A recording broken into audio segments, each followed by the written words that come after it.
Hi ಎಲ್ಲರಿಗೂ ನಮಸ್ಕಾರ. ಬನ್ನಿ ಮುದ್ದು ಸೊಸೆ ಸೀರಿಯಲ್ ಏನಾಗ್ತಾ ಇದೆ ಅಂತ ನೋಡ್ಕೊಂಡು ಬರೋಣ. ಈ ಕಡೆ ಅಜ್ಜಮ್ಮ ಕೋಪ ಮಾಡಿಕೊಂಡು ವಿದ್ಯೆಗೆ ಬೈತಾ ಇರ್ತಾರೆ. ಎಲ್ಲ ಕೆಲಸನೂ ಕೂಡ ನೀನೇ ನೋಡ್ಕೊಳ್ತೀನಿ ಅಂತ ಯಾಕೆ ಹೇಳ್ತೀಯಾ? ಅಲ್ಲಿ ಮೋನ ಮತ್ತು ಈಶ್ವರಿ ಇದ್ದಾರೆ ತಾನೆ, ಅವ್ರಿಗೂ ಕೂಡ ಕೊಡು, ಅವರು ಕೂಡ ಈ ಕೆಲಸಗಳನ್ನ ಮಾಡ್ತಾರೆ. ಎಲ್ಲ ಬಿಟ್ಬಿಟ್ಟು ಎಲ್ಲದನ್ನೂ ನಾನೇ ನೋಡ್ಕೊಳ್ತೀನಿ, ನನ್ನಿದ್ದಾನೆ ಆಗಬೇಕು ಅಂತ ಯಾಕೆ ಓಡಾಡ್ತಾ ಇದೆಯಾ ಅಂತ ಹೇಳಿದ ತಕ್ಷಣ ಈ ಕಡೆ ವಿದ್ಯೆಗಂತೂ ತುಂಬಾ ಬೇಜಾರಾಗ್ಬಿಡುತ್ತೆ. ಅವಾಗ ವಿದ್ಯೆ ಕೂಡ ಅಜ್ಜಮ್ಮ ನೀವೇನು ಕೋಪ ಮಾಡ್ಕೋಬೇಡಿ, ಎಲ್ಲ ಕೆಲಸ ನೋಡ್ಕೊಳ್ತಾ ಇದ್ದೀನಿ ತಾನೆ, ನೀವು ಆರಾಮಾಗಿರಿ ಅಂತ ಹೇಳ್ತಾಳೆ. ಈ ಕಡೆ ಮೀನಾ ಕೂಡ ಹೌದು, ನೀವು ಯಾಕೆ ಸುಮ್ಮನೆ ಆಯಾಸ ಮಾಡ್ಕೊಳ್ತೀರ, ಎಲ್ಲ ಕೆಲಸ ಸರಿಯಾಗುತ್ತೆ ಬಿಡಿ, ಆ ಟೈಮಿಗೆ ಆ ಕೆಲಸ ಆಗುತ್ತೆ ಅಂತ ಮೀನಾ ಹೇಳಿದ ತಕ್ಷಣ ನೀನು ಯಾಕೆ ನನಗೆ ಹೇಳೋಕ್ಕೆ ಬರ್ತೀಯ, ನಿನಗಿದೆಲ್ಲ ಗೊತ್ತಾಗೋದಿಲ್ಲ, ಸುಮ್ಮನೆ ಇರು ಅಂತ ಮೀನಾಗೆ ಹೇಳೇ ಬಿಡ್ತಾರೆ. ಅಲ್ಲ, ಇನ್ನು ಜನಗಳು ಬಂದಿಲ್ಲ, ಇನ್ನು ಫಂಕ್ಷನ್ ಕೂಡ ಶುರುವಾಗಿಲ್ಲ, ಇನ್ನು ಎಲ್ಲರೂ ಕೂಡ ಬಂದುಬಿಟ್ಟು ಪೂಜೆ ಯಾವಾಗ ಶುರು ಮಾಡಬೇಕು ಅಂತ ಇದೆಯಾ, ಅದಕ್ಕೆ ಹೇಳಿದ್ದು ದೊಡ್ಡೋರು ಮಾಡೋ ಕೆಲಸ ದೊಡ್ಡೋರೇ ಮಾಡಬೇಕು ಅಂತ ಅಜ್ಜಮ್ಮ ಹೇಳಿದ ತಕ್ಷಣ ಈ ಕಡೆ ನಂದ ಕೂಡ ಬೇಜಾರು ಮಾಡಿಕೊಂಡು, ಶಿವ ಯಾಕೆ ತಲೆ ಕೆಡಿಸ್ಕೊಳ್ತೀಯ, ನಿನಗೆ ಕಷ್ಟ ಅಂತ ಬಂದಾಗ ನಾವು ಯಾರೂ ಕೂಡ ಕೈ ಬಿಡೋದಿಲ್ಲ, ನಿನ್ನ ಜೊತೆಯಾಗಿ ನಿಂತು ನಿನ್ನನ್ನು ಎಲೆಕ್ಷನ್ನಲ್ಲಿ ಗೆಲ್ಲಿಸೋದು ನಮ್ಮ ಜವಾಬ್ದಾರಿ ಕೂಡ ತಾನೇ, ನೀವು ಯಾಕೆ ಇಷ್ಟೊಂದು ಟೆನ್ಷನ್ ಮಾಡ್ಕೊಂಡಿದ್ದೀರಾ ಅಂತ ಹೇಳಿದಾಗ ಆಗಲ್ಲ ಕಣೋ, ನಾನು ಕೂಡ ಈ ವಯಸ್ಸಲ್ಲಿ ಇದನ್ನೆಲ್ಲ ಇಷ್ಟು ಚೆನ್ನಾಗಿ ನಿಭಾಯಿಸ್ತೀನೋ ಇಲ್ವೋ ಗೊತ್ತಿಲ್ಲ, ಆದರೆ ಇವಾಗ ಎಲೆಕ್ಷನ್ ಬೇರೆ ಇದೆ ಅಲ್ವಾ, ಹಾಗಾಗಿ ಸ್ವಲ್ಪ ಹೆಚ್ಚು ಕಮ್ಮಿ ಆದ್ರೂ ಕೂಡ ಏನಾಗುತ್ತೋ ಏನೋ ಅಂತ ಬೇಜಾರು ಅಷ್ಟೇ ಅಂತ ಹೇಳಿದಾಗ ಶಿವ ನೀನೇನು ತಲೆ ಕೆಡಿಸ್ಕೋಬೇಡ, ನಾವೆಲ್ಲರೂ ಇದ್ದೀವಿ ತಾನೇ, ಎಲ್ಲದು ಸರಿಯಾಗೋ ಹಾಗೆ ನಾವು ನೋಡ್ಕೊಳ್ತೀವಿ, ನೀನೊಬ್ಬನೇ ಅಲ್ಲ ತಾನೇ, ಎಲ್ಲರೂ ಜೊತೆಯಾಗಿ ನಿಂತು ಈ ಹಬ್ಬನ ಮಾಡೋಣ ಅಂತ ಹೇಳಿದ ತಕ್ಷಣ ಶಿವರಾಮೇಗೌಡ ಕೂಡ ಆಯಿತು ಸರಿ ಅಂತ ಹೇಳ್ಬಿಟ್ಟು ಸಮಾಧಾನ ಮಾಡ್ಕೊಳ್ತಾರೆ. ಅದೇ ಟೈಮ್ಗೆ ಈ ಕಡೆ ಭದ್ರ ಕೂಡ ಕಾಯ್ತಾ ಇರಬೇಕಾದ್ರೆ ಯಜಮಾನ ಸೀರಿಯಲ್ ರಾಘು ಝಾನ್ಸಿ ಎಲ್ಲರೂ ಕೂಡ ಅಲ್ಲಿಗೆ ಬರ್ತಾರೆ. ಬಂದಿದ್ದ ತಕ್ಷಣ ಏನಪ್ಪ ಇವಾಗ ನೆನಪಾದ್ನ, ಒಂದು ಫೋನ್ ಮಾಡಿಲ್ಲ ಅಂತ ಭದ್ರೆ ಹೇಳಿದ ತಕ್ಷಣ ಏನು ಈ ರೀತಿ ಮಾತಾಡ್ತಾ ಇದೆಯಾ, ಏನು ನೀನು ನನಗೆ ಡೈಲಿ ಫೋನ್ ಮಾಡ್ತೀಯಾ ಅಂತ ರಾಘು ಕೇಳ್ತಾನೆ. ಸರಿ ಆಯಿತು ಬಿಡಪ್ಪ, ಒಟ್ಟಿನಲ್ಲಿ ಎಲ್ಲರೂ ಹಬ್ಬಕ್ಕೆ ಬಂದಿದ್ದೀರಾ ಅಲ್ವಾ, ಅದೇ ನನಗೆ ತುಂಬ ಖುಷಿ ಅಂತ ಹೇಳ್ತಾನೆ. ಹೌದು ಪಲ್ಲವಿ, ಸಂಗೀತ ನಯನ ಯಾಕೆ ಬರಲಿಲ್ಲ ಅಂತ ಭದ್ರ ಕೇಳ್ತಾನೆ. ಅಯ್ಯೋ ಅಣ್ಣ, ನಿನಗೆ ಗೊತ್ತು ತಾನೆ, ಮನೆಯಲ್ಲಿ ಪೂಜೆ ಮಾಡ್ತಾ ಇದ್ದೀವಿ, ಮನೇನ ಖಾಲಿ ಬಿಟ್ಟು ಬರಬಾರ್ದು ಅಲ್ವಾ, ಅದಕ್ಕೆ ಅವ್ರನ್ನ ಅಲ್ಲಿ ಬಿಟ್ಟು ಬಂದಿದ್ದೀನಿ ಅಂದಿದ ತಕ್ಷಣ ಹೌದು ಬಿಡು, ನೀನು ಹೇಳೋದು ಸರಿಯಾಗಿದೆ, ಒಟ್ಟಿನಲ್ಲಿ ನೀವೆಲ್ಲ ಬಂದ್ರಿ ಅಲ್ವಾ, ನನಗೆ ತುಂಬಾ ಖುಷಿ ಆಯಿತು ಅಂತ ಹೇಳ್ತೇನೆ. ಹೇಗಪ್ಪ ಇದೆ ಮದುವೆ ಲೈಫು ಅಂತ ಭದ್ರ ಕೇಳಿದ ತಕ್ಷಣ ಈ ಕಡೆ ರಾಘುಗಂತೂ ತುಂಬಾ ಬೇಜಾರಾಗ್ಬಿಡುತ್ತೆ. ಅಯ್ಯೋ ನಂದು ಬಿಡು, ನಿಂದೇಗಿದೆ ಅಂತ ಕೇಳ್ತಾ ಇರಬೇಕಾದ್ರೆ ಝಾನ್ಸಿ ಕೂಡ ರಾಘು ಹತ್ರ ಬಂದ್ಬಿಟ್ಟು ಅಣ್ಣ ನೀನೇನು ತಲೆ ಕೆಡಿಸ್ಕೋಬೇಡ, ನಾನು ತಾನೇ ನಿಮ್ಮ ಫ್ರೆಂಡ್ನ ಮದುವೆ ಆಗಿರೋದು, ನಮ್ಮ ಜೀವನ ತುಂಬ ಚೆನ್ನಾಗಿದೆ, ಬೇರೆಯವ್ರು ನೋಡಿ ನಮ್ಮನ್ನ ಹೊಟ್ಟೆ ಹುರ್ಕೋಬೇಕು ಅಷ್ಟು ಚೆನ್ನಾಗಿದ್ದೀವಿ ಅಂದಿದ ತಕ್ಷಣ ಈ ಕಡೆ ಅನಿತಾಗಂತೂ ತುಂಬಾ ಕೋಪ ಬರ್ತಾ ಇರುತ್ತೆ. ಅದೇ ಟೈಮ್ಗೆ ಅಜ್ಜಮ್ಮ ಕೂಡ ಬರ್ತಾರೆ. ಏನ್ರಪ್ಪ ಇವಾಗ ಬಂದ್ರ ಅಂತ ಮಾತಾಡ್ಸಿದ ತಕ್ಷಣ ಹೌದು ಅಜ್ಜಮ್ಮ ಇವಾಗ ಬಂದ್ರಿ, ಚೆನ್ನಾಗಿದ್ದೀರಾ ಅಂತ ರಾಘು ಕೇಳ್ತಾನೆ. ಹೂನಪ್ಪ ನಾನು ಚೆನ್ನಾಗಿದ್ದೀನಿ ಅಂದಿದ ತಕ್ಷಣ ಝಾನ್ಸಿ ಮತ್ತು ರಾಘು ಇಬ್ಬರು ಕೂಡ ಅಜ್ಜಮ್ಮ ನಮಗೆ ಆಶೀರ್ವಾದ ಮಾಡಿ ಅಂತ ಹೇಳ್ಬಿಟ್ಟು ಅಜ್ಜಮ್ಮ ಹತ್ರ ಆಶೀರ್ವಾದನ ತಗೊಳ್ತಾಳೆ. ಆವಾಗ ಅಜ್ಜಮ್ಮ ಕೂಡ ಅನಿತನ ನೋಡಿಬಿಟ್ಟು ಲೇ ಪಲ್ಲವಿ ಯಾರೇ ಇವಳು ಅಂತ ಕೇಳ್ತಾರೆ. ಅದು ಅಂತ ಹೇಳ್ತಾ ಇರಬೇಕಾದ್ರೆ ಅಯ್ಯೋ ಅಜ್ಜಮ್ಮ ನೀವೇನು ತಲೆ ಕೆಡಿಸ್ಕೋಬೇಡಿ, ಇವರು ವಾರದ ಅತಿಥಿ ಅಂತ ಝಾನ್ಸಿ ಹೇಳ್ತಾಳೆ. ಏನು ವಾರದ ಅತಿಥಿನ, ಹಾಗಂದ್ರೆ ಏನವ್ವ ಅಂತ ಕೇಳ್ತಾರೆ. ಅಂದರೆ ಒಂದು ವಾರ ಸುಮ್ಮನೆ ಇದ್ದೋಗೋಕ್ಕೆ ಬಂದಿದ್ದಾರೆ, ಆಟಕ್ಕುಂಟು ಲೆಕ್ಕಕ್ಕಿಲ್ಲ ಅಂತ ಗೊತ್ತು ಅಲ್ವಾ, ಆ ರೀತಿ ಇವರು ಅಂದಿದ ತಕ್ಷಣ ಅನಿತಾಗಂತೂ ತುಂಬಾ ಕೋಪ ಬಂದ್ಬಿಡುತ್ತೆ. ಓ ಆ ರೀತಿನ, ಸರಿ ಆಯಿತು ಬನ್ನಿ ಒಳಗೆ ಅಂತ ಅಜ್ಜಮ್ಮ ಕರ್ಕೊಂಡು ಹೋಗ್ತಾರೆ.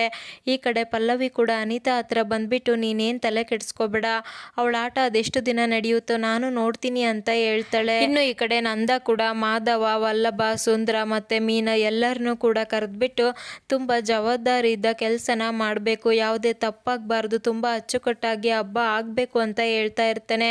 ತುಂಬ ಚೆನ್ನಾಗಿ ಮಾಡಬೇಕು ಅಂದರೆ ಹೇಗಂತ ಗೊತ್ತು ತಾನೆ, ಅಂಗಡಿ ಸಾಮಾನ ತಗೊಂಡು ಬಂದು ಕೊಡಿ ಅಂದರೆ ಲೇಟಾಗಿ ತಗೊಂಡು ಬರ್ತೀರಿ ಅಲ್ವಾ, ಆ ರೀತಿ ಅಲ್ಲ, ಆ ಭದ್ರನ ನೋಡಿ ಕಲೀರಿ, ಅವನು ಎಷ್ಟು ಚೆನ್ನಾಗಿ ಕೆಲಸ ಮಾಡ್ತಾನೆ ಅಂತ ನಂದ ಹೇಳ್ತಾನೆ. ಹೌದಾ ಬಾವ, ಅವನು ಅಷ್ಟು ಚೆನ್ನಾಗಿ ಕೆಲಸ ಮಾಡ್ತಾನೆ, ಹಾಗಿದ್ರೆ ಅವನ ಜೊತೆಗೆ ಇದ್ದು ಅವನು ಹೇಗೆ ಕೆಲಸ ಮಾಡ್ತಾನೋ ಆ ರೀತಿ ಕಲಿತೀನಿ ಅಂತ ಸುಂದ್ರ ಹೇಳಿದ ತಕ್ಷಣ ನೀನು ಅವನ ಜೊತೆಗೆ ಹೋಗಿ ಅವನ ಬುದ್ಧಿ ಕಲಿಯೋದಿರಲಿ, ನಿನ್ನ ಬುದ್ಧಿನ ಅವನಿಗೆ ಕಲಿಸಿ ಬರಬೇಡ ಅಂತ ನಂದ ಹೇಳ್ತಾನೆ. ಸರಿಯಪ್ಪ ಆಯಿತು, ಇವಾಗ ನಾವೇನು ಮಾಡಬೇಕು ಅಂತ ವಲ್ಲಭ ಕೇಳಿದಾಗ ನೋಡು ಬಂದಿರೋರು ಎಲ್ಲರಿಗೂ ಕೂಡ ಊಟ ಕಾಫಿ ಏನು ಬೇಕೋ ಅದನ್ನು ಕೇಳಿ ಅವ್ರಿಗೆ ತಂದು ಕೊಡು ಅಂತ ಹೇಳ್ತಾನೆ. ಸರಿ ಮಾಧವ ಮತ್ತು ವಲ್ಲಭ ನೀವು ಬಂದಿರೋರನ್ನ ವೆಲ್ಕಮ್ ಮಾಡಿ ಅಂತ ಹೇಳ್ಬಿಟ್ಟು ನಂದ ಕಳಿಸ್ಕೊಡ್ತಾನೆ. ಸುಂದ್ರ ಬಾರೋ, ಇಲ್ಲಿ ಮುರಾರಿಯಲ್ಲಿ ಪೂಜೆ ಮಾಡ್ತಾ ಇದ್ದೇನೆ, ಹೋಗಿ ನೀನು ಅವನಿಗೆ ಸಹಾಯ ಮಾಡು ಅಂದಿದ ತಕ್ಷಣ ಸರಿ ಬಿಡು ಬಾವ, ಅದೇ ತೀರ್ತಾನೆ ಪ್ರಸಾದ ಅನ್ಕೊಂಡು ಅಲ್ಲೇ ಇರ್ತೀನಿ ಅಂತ ಸುಂದ್ರ ಕೂಡ ಹೋಗ್ತಾನೆ. ಗಿರಿಜಾ ಮೌನಕ್ಕ ಏನಾದರೂ ಕೆಲಸ ಮಾಡ್ತಾ ಇರ್ತಾಳೆ, ಹೋಗಿ ನೀನು ಕೂಡ ಅವ್ರಿಗೆ ಸಹಾಯ ಮಾಡು ಅಂದಾಗ ಆಯ್ತು ಅಂತ ಗಿರಿಜಾ ಹೋಗ್ತಾ ಇರಬೇಕಾದ್ರೆ ಮೀನಾ ಅವ್ರ ಮಾವ ಹತ್ರ ಬಂದ್ಬಿಟ್ಟು, ಮಾವ ನನಗೂ ಏನಾದರೂ ಕೆಲಸ ಕೊಡಿ, ನೀವು ನಿಮ್ಮ ಮಕ್ಳಿಗೆ ಹೇಳ್ತಾ ಇದ್ರಿ ಅಲ್ವಾ ಅವ್ರ ಥರ ಕೆಲಸ ಮಾಡಿ ಇವ್ರ ಥರ ಕೆಲಸ ಮಾಡಿ ಅಂತ, ನಾನು ಯಾರ ಥರ ಕೆಲಸ ಮಾಡಬೇಕು ಅಂತ ಕೇಳ್ತಾಳೆ. ಮಾವ ನೀವೇನು ಕೆಲಸ ಕೊಟ್ಟರು ನಾನು ತುಂಬ ಚೆನ್ನಾಗಿ ಮಾಡ್ತೀನಿ, ನೋಡಿ ನಂದ ಸೊಸೆ ಎಷ್ಟು ಚೆನ್ನಾಗಿ ಕೆಲಸ ಮಾಡ್ತಾ ಇದ್ದಾಳೆ, ಮಾಡಿದರೆ ಆ ರೀತಿ ಕೆಲಸ ಮಾಡಬೇಕು ಅಂತ ಮಾತಾಡ್ಕೋಬೇಕು, ಅಷ್ಟು ಚೆನ್ನಾಗಿ ಕೆಲಸ ಮಾಡ್ತೀನಿ, ನಾನು ಯಾರ ಜೊತೆ ಹೋಗಿ ಕೆಲಸ ಮಾಡಲಿ ಅಂತ ಕೇಳ್ತಾಳೆ. ಆವಾಗ ನಂದ ಕೋಪ ಮಾಡಿಕೊಂಡು ಗಿರಿಜಾ ಬಾ ಇಲ್ಲಿ ಅಂತ ಕರೀತಾನೆ. ಮೊದಲು ಇವಳನ್ನ ಇಲ್ಲಿದ್ದ ಕರ್ಕೊಂಡು ಹೋಗ್ತೀಯೋ ಇಲ್ವೋ ಅಂದಿದ ತಕ್ಷಣ ಏನೇ ಮಾಡಿದೆ ಮೀನಾ, ಸುಮ್ಕೆ ನಿಮ್ಮ ಮಾವಾಗ ಯಾಕೆ ಕೋಪ ಬರೆಸ್ತೀಯ ಅಂದಾಗ, ಅಯ್ಯೋ ಅತ್ತೆ ನಾನು ಏನು ಮಾಡಿಲ್ಲ, ಯಾರ ಥರ ಕೆಲಸ ಮಾಡಬೇಕು ಎಲ್ಲೋಗಿ ಕೆಲಸ ಮಾಡಬೇಕು ಅಂತ ಕೇಳಿದೆ ಅಷ್ಟೇ ಅಂತ ಹೇಳ್ಬಿಟ್ಟು ಅಲ್ಲಿದ್ದ ಗಿರಿಜಾ ಕರ್ಕೊಂಡು ಹೋಗ್ಬಿಡ್ತಾಳೆ. ಇನ್ನು ಈ ಕಡೆ ವಿದ್ಯೆ ಕೂಡ ಭಯ ಪಟ್ಕೊಂಡು ಭಾರ್ಗವಿ ಮತ್ತು ಮೀನಾ ಹತ್ರ ಬರ್ತಾಳೆ. ಅಕ್ಕ ಕಿರೀಟ ಎಲ್ಲೂ ಕೂಡ ಸಿಗ್ತಾ ಇಲ್ಲ, ನನಗೆ ಯಾಕೋ ತುಂಬ ಭಯ ಆಗ್ತಾ ಇದೆ, ನಾನು ಇವಾಗಲೇ ಹೋಗಿ ಗೌಡ್ರ ಹತ್ರ ಈ ವಿಚಾರನ ಮಾತಾಡ್ತೀನಿ ಅಂತ ಹೇಳಿದಾಗ ನನಗೂ ಕೂಡ ಎಲ್ಲೂ ಸಿಗ್ತಾ ಇಲ್ಲ, ಇಡೀ ರೆಸಾರ್ಟ್ನ ಹುಡುಕ್ತಾ ಇದ್ದೀನಿ, ಆದರೆ ಆ ಕಿರೀಟ ಎಲ್ಲಿ ಹೋಗಿರೋಕ್ಕೆ ಸಾಧ್ಯ ಅಂತ ಭಾರ್ಗವಿ ಹೇಳ್ತಾಳೆ. ಅಲ್ಲ ಈ ಹಿಂದೆ ಒಂದ್ಸಲ ನಿಮ್ಮ ಮನೇಲಿ ಕತೆ ಹೇಳೋದನ್ನ ನಿಲ್ಲಿಸ್ಬೇಕು ಅಂತ ನೋಡಿದ್ರು ಅಲ್ವಾ, ಆ ರೀತಿ ಇವತ್ತು ಪೂಜೆ ಚೆನ್ನಾಗಿ ಆಗಬಾರ್ದು ಅಂತ ಯಾರಾದರೂ ಇಂಥ ಕೆಲಸ ಮಾಡಿದಾರ ಅಂತ ಮೀನಾ ಕೇಳಿದಾಗ ನನಗೆ ಯಾಕೋ ನೀನು ಹೇಳೋದೇ ಸರಿ ಅಂತ ಅನಿಸ್ತಾ ಇದೆ ಅಕ್ಕ, ಆದರೆ ಇವಾಗ ಈ ಕಿರೀಟ ಇಲ್ಲ ಅಂದರೆ ಹಬ್ಬ ನಿಂತೋಗ್ಬಿಡುತ್ತೆ, ಮಾವಗೆ ಅವಮಾನ ಆಗುತ್ತೆ, ನನ್ನಿಂದಾಗಿ ಮಾವಗೆ ಪಾಪ ಅವಮಾನ ಆಗುತ್ತೆ, ಇದಕ್ಕೆಲ್ಲ ಕಾರಣ ನಾನು ಇವಾಗಲೇ ಹೋಗಿ ಗೌಡ್ರ ಹತ್ರ ಈ ಸತ್ಯನ ಹೇಳ್ಬಿಡ್ತೀನಿ ಅಂತ ಮಾತಾಡ್ತಾ ಇರಬೇಕಾದ್ರೆ ಅಲ್ಲಿಗೆ ಭದ್ರ ಕೂಡ ಬರ್ತಾನೆ. ಅಮ್ಮಿ ಏನಮ್ಮಿ ಮಾತಾಡ್ತಾ ಇದ್ದೆ, ಯಾಕೆ ಬೇಜಾರಲ್ಲಿದೆಯಾ ಅಂತ ಕೇಳಿದಾಗ ಇನ್ನೇನು ವಿದ್ಯೆ ಕೂಡ ಸತ್ಯ ಹೇಳಬೇಕು. ಆವಾಗ ಭಾರ್ಗವಿ ತಡೆದ್ಬಿಟ್ಟು, ಅಯ್ಯೋ ಏನಿಲ್ಲ, ನಿಮ್ಮ ಮನೆಯವ್ರಿಗೆ ನಾವೇನು ಕೆಲಸ ಮಾಡಬಾರ್ದಂತೆ, ಸುಮ್ಮನೆ ಆರಾಮಾಗಿ ಕುತ್ಕೊಳ್ಳಿ ಅಂತ ಹೇಳ್ತಾ ಇದ್ಲು, ಅದನ್ನ ನಮ್ಮ ಹತ್ರ ಮಾತಾಡ್ತಾ ಇದ್ಲು ಅಷ್ಟೇ ಅಂದಿದ ತಕ್ಷಣ, ಅಯ್ಯೋ ನೀವು ಅಪರೂಪಕ್ಕೆ ಬರ್ತೀರಾ ಅಲ್ವಾ, ಅದಕ್ಕೆ ನನ್ನ ಅಮ್ಮಿ ಆ ರೀತಿ ಮಾತಾಡಿದಾಳೆ ಅಷ್ಟೇ, ಅಮ್ಮಿ ನೀನೇನು ತಲೆ ಕೆಡಿಸ್ಕೋಬೇಡ, ಅವ್ರಿಗೆ ಹೇಗೆ ಇಷ್ಟನೋ ಆಗಿರಲಿ ಬಿಡು ಅಂತ ಭದ್ರ ಕೂಡ ವಿದ್ಯೆ ಹತ್ರ ಹೇಳ್ಬಿಟ್ಟು, ಸರಿ ನೀವೆಲ್ಲರೂ ಮಾತಾಡ್ತಾ ಇರಿ ಬರ್ತೀನಿ ಅಂತ ಹೋಗ್ತಾನೆ. ಅವಾಗ ವಿದ್ಯೆ ತುಂಬಾನೇ ಬೇಜಾರು ಮಾಡಿಕೊಂಡು, ಅಯ್ಯೋ ಗೌಡ್ರ ಹತ್ರ ನಾನು ಸತ್ಯ ಹೇಳ್ಬೇಕಿತ್ತು, ಒಂದು ಪಕ್ಷ ಏನಾದರೂ ಕಿರೀಟ ಸಿಗಲಿಲ್ಲ ಅಂದರೆ ನಿಜವಾಗ್ಲೂ ಕೂಡ ಅವಮಾನ ಆಗುತ್ತೆ, ಏನು ಮಾಡೋದು ಅಂತ ವಿದ್ಯೆ ಯೋಚನೆ ಮಾಡ್ತಾ ಇರಬೇಕಾದ್ರೆ ಈ ಕಡೆ ನಂದ ಹತ್ರ ಭಾವ ಕೂಡ ಬರ್ತಾರೆ. ನಾನು ಭಾವ ಅಂದಿದ ತಕ್ಷಣ, ಏನು ಭಾವನ, ಯಾರಿಗೆ ಭಾವ ಅಂತ ನಂದ ಕೇಳ್ತಾನೆ.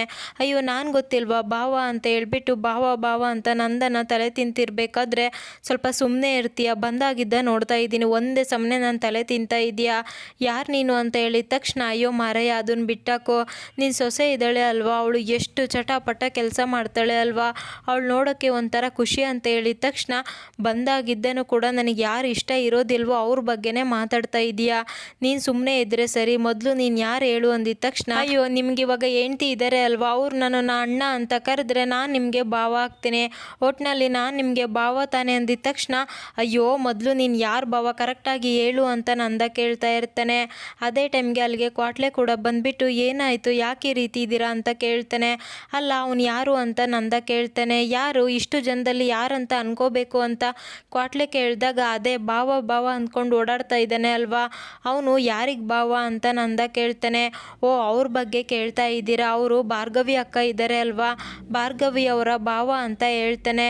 ಏನು ಭಾರ್ಗವಿ ಅವ್ರ ಭಾವನ, ಅದೇಗೆ ಸಾಧ್ಯ, ಭಾರ್ಗವಿ ಒಬ್ಬಳೇ ಮಗಳು ಅಲ್ವಾ, ಅವಳಿಗೆ ಅಕ್ಕನೂ ಕೂಡ ಇಲ್ಲ, ಅಂದಮೇಲೆ ಇವ್ರೇಗೆ ಭಾವ ಆಗ್ತಾರೆ ಅಂತ ನಂದಾಗಂತೂ ಫುಲ್ ಕನ್ಫ್ಯೂಸ್ ಆಗಿ ತಲೆ ಕೆಟ್ಟೋಗ್ಬಿಡುತ್ತೆ. ಅದೇ ಟೈಮ್ಗೆ ಈ ಕಡೆ ಎಲ್ಲರೂ ಕೂಡ ಪೂಜೆನ ಶುರು ಮಾಡಬೇಕು ಅಂತ ಹೇಳಿದ ತಕ್ಷಣ ಕೃಷ್ಣಗೆ ಪೂಜೆ ಮಾಡೋಕ್ಕೆ ಹೇಳ್ತಾರೆ. ಪ್ರತಿ ಸಲನೂ ಕೂಡ ರಾಮಾಚಾರಿನೇ ಪೂಜೆನ ಮಾಡ್ತಾ ಇದ್ದ, ಈ ಸಲ ರಾಮಾಚಾರಿ ಇಲ್ಲ ಅಂತ ನೆನೆಸ್ಕೊಳ್ಳೋದಕ್ಕೆ ತುಂಬ ಬೇಜಾರಾಗುತ್ತೆ ಅಂತ ಶಿವರಾಮೇಗೌಡ ಹೇಳಿದ ತಕ್ಷಣ ಈ ಕಡೆ ಕೃಷ್ಣ ಕೂಡ, ಇನ್ನೇನು ಸಮಯ ಹತ್ರ ಬರ್ತಾ ಇದೆ, ನೀವು ತೊಗೊಂಡು ಬಂದಿರೋ ಕಿರೀಟನ ಗಂಗೆಯಲ್ಲಿ ತೊಳೆದ್ಬಿಟ್ಟು ತೊಗೊಂಡು ಬನ್ನಿ ಅಂತ ಹೇಳಿದಾಗ, ಹೋಗವ ವಿದ್ಯೆ ಕಿರೀಟನ ತೊಗೊಂಡು ಬಾ ಅಂತ ಹೇಳ್ತಾರೆ. ಅವಾಗ ವಿದ್ಯೆ ತುಂಬಾನೇ ಭಯ ಪಡ್ತಾ ಇರಬೇಕಾದ್ರೆ ರತ್ನ ಕೂಡ, ಹೋಗೋ ವಿದ್ಯೆ ಕಿರೀಟನ ತೊಗೊಂಡು ಬಾ ಅಂತ ಹೇಳ್ತಾರೆ. ಆವಾಗ ವಿದ್ಯೆನ ನೋಡ್ಬಿಟ್ಟು ಏನಾಯ್ತು ಅಂತ ಕೇಳಿದಾಗ ಭಾರ್ಗವಿ ಅಡ್ಡ ಬಂದ್ಬಿಟ್ಟು, ಅಯ್ಯೋ ಏನಿಲ್ಲ, ಅವಳಿಗೆ ಸ್ವಲ್ಪ ತಲೆನೋವು, ಅದಕ್ಕೆ ಆ ರೀತಿ ಇದ್ದಾಳೆ ಅಷ್ಟೇ ಅಂತ ಹೇಳಿದಾಗ, ಅಯ್ಯೋ ಅಮ್ಮಿ ತಲೆನೋವು ಅಂತ ಹೇಳಿದರೆ ಟ್ಯಾಬ್ಲೆಟ್ ತಂದು ಕೊಡ್ತಿದ್ದೆ ತಾನೆ, ನೀನು ಯಾಕೆ ಇಷ್ಟೊಂದು ಸುಸ್ತು ಮಾಡ್ಕೊಳಕ್ಕೆ ಹೋದೆ ಅಂತ ಭದ್ರ ಕೇಳ್ತಾನೆ. ಸರಿ ಆಯಿತು ಬಿಡು, ನಿನ್ಗಾಗಿಲ್ಲ ಅಂದರೆ ಚಿಕ್ಕಮ್ಮ ಇದ್ದಾರೆ ಅಲ್ವಾ, ಅವ್ರು ನೋಡ್ಕೊಳ್ತಾರೆ ಅಂದಿದ ತಕ್ಷಣ ಈಶ್ವರಿ ಕೂಡ ಸರಿ ಆಯಿತು ಹೋಗಿ ನಾನೇ ತೊಗೊಂಡು ಬರ್ತೀನಿ ಅಂತ ಹೇಳ್ತಾಳೆ. ಬೇಡ ಈಶ್ವರಿ ನಿಂತ್ಕೊ ಅಂತ ಶಿವರಾಮೇಗೌಡ ಹೇಳ್ಬಿಟ್ಟು, ಆ ಕಿರೀಟನ ಯಾರು ಬರ ಮಾಡ್ಕೊಂಡಿರ್ತಾರೋ ಅವರೇ ಅದನ್ನು ಗಂಗೆಯಲ್ಲಿ ತೊಳೆದ್ಬಿಟ್ಟು ಇಲ್ಲಿಗೆ ತೊಗೊಂಡು ಬರಬೇಕು, ವಿದ್ಯೆನೇ ಅದನ್ನೆಲ್ಲ ನೋಡ್ಕೊಳ್ತಾಳೆ ಅಂತ ಹೇಳಿದ ತಕ್ಷಣ, ನೋಡು ಮಡಿ ಇಲ್ದೇನೆ ತುಂಬ ಚೆನ್ನಾಗಿ ಆ ಕಿರೀಟನ ತೊಳ್ಕೊಂಡು ಬರಬೇಕು, ಹೋಗಿ ಹೋಗಿ ಬೇಗ ತೊಗೊಂಡು ಬಾ ಅಂತ ಅಜ್ಜಮ್ಮ ಹೇಳಿದ ತಕ್ಷಣ ಈ ಕಡೆ ಭಾರ್ಗವಿ ಕೂಡ ಝಾನ್ಸಿ ಹತ್ರ ಬಂದ್ಬಿಟ್ಟು ಮೀನಾ ಮತ್ತು ಝಾನ್ಸಿ ಇಬ್ಬರು ಕೂಡ ನೀವಿಲ್ಲಿ ಮ್ಯಾನೇಜ್ ಮಾಡ್ತಾ ಇರಿ, ನಾವು ಹೋಗಿ ಆ ಕಿರೀಟನ ತೊಗೊಂಡು ಬರ್ತೀವಿ ಅಂತ ಹೇಳ್ಬಿಟ್ಟು ವಿದ್ಯೆನ ಕರ್ಕೊಂಡು ಭಾರ್ಗವಿ ಅಲ್ಲಿದ್ದ ಹೊಟ್ಬಿಡ್ತಾಳೆ. ಅದೇ ಟೈಮ್ಗೆ ಈ ಕಡೆ ಭಾವ ಬಂದ್ಬಿಟ್ಟು ನಾನು ನಿಮ್ಮ ಭಾವ ಅಂತ ಹೇಳ್ತಾರೆ. ಅಯ್ಯೋ ನೀನು ಯಾರಿಗಯ್ಯ ಭಾವ, ನಾನು ಇವನಿಗೆ ಮಾವ ಅಂದಿದ ತಕ್ಷಣ ಏನು ಭಾವ ಮಾವ ಅಂತ ಹೇಳ್ಬಿಟ್ಟು ಅಲ್ಲಿರೋರೆಲ್ಲರನ್ನೂ ಕೂಡ ಕನ್ಫ್ಯೂಸ್ ಮಾಡಿಬಿಡ್ತಾರೆ. ಅಯ್ಯೋ ಸರಿ ಭಾವನ ಬಿಟ್ಟಾಕು, ಎಲ್ಲ ರೆಡಿ ಇದೆ ತಾನೆ ಅಂದಿದ ತಕ್ಷಣ ನೀನು ಯಾರಿಗಯ್ಯ ಭಾವ, ಹೋಗಿ ಅವ್ರನ್ನ ಕೇಳ್ಕೊ, ನನ್ನ ಹತ್ರ ಬಂದು ಯಾಕೆ ಕ್ವಾರ್ಟ್ರ್ ಬಗ್ಗೆ ಕೇಳ್ತಾ ಇದೆಯಾ ಅಂದಿದ ತಕ್ಷಣ ಅಲ್ಲಿಗೆ ವಿದ್ಯಾ ಅಪ್ಪ ಚಲುವ ಕೂಡ ಬಂದ್ಬಿಡ್ತಾನೆ. ಅಯ್ಯೋ ಭಾವ ನೀವು ಬನ್ನಿ ಭಾವ, ಅವ್ರ ಸುದ್ದಿ ಬಿಟ್ಟಾಕಿ ಅಂತ ಹೇಳ್ಬಿಟ್ಟು ಕಪ್ಪನ್ನೆಲ್ಲ ರೆಡಿ ಮಾಡಿದ್ದೀನಿ, ಕ್ವಾರ್ಟ್ರ್ ರೆಡಿ ಇದೆನಾ ಅಂತ ಕೇಳಿದ ತಕ್ಷಣ ಅಯ್ಯೋ ಇವಾಗ ತೊಂದರೆ ಆಗಿರೋದು ಅದೇ ಭಾವ, ನನ್ನ ಹತ್ರ ಅದೇ ಇಲ್ಲ ಅಂತ ಹೇಳ್ಬಿಡ್ತೇನೆ. ಹೌದಾ, ಇವಾಗ ಅದಕ್ಕೇನಾದರೂ ವ್ಯವಸ್ಥೆ ಮಾಡಬೇಕು ಅಲ್ವಾ ಅಂತ ಹೇಳ್ಬಿಟ್ಟು ಚಲುವ ಮತ್ತು ಬಂದಿರೋ ಭಾವ ಇಬ್ಬರು ಕೂಡ ಥಿಂಕ್ ಮಾಡ್ತಾ ಇರ್ತಾರೆ. ಇದಿಷ್ಟು ಇವತ್ತಿನ ಸಂಚಿಕೆ. Thank you so much every one.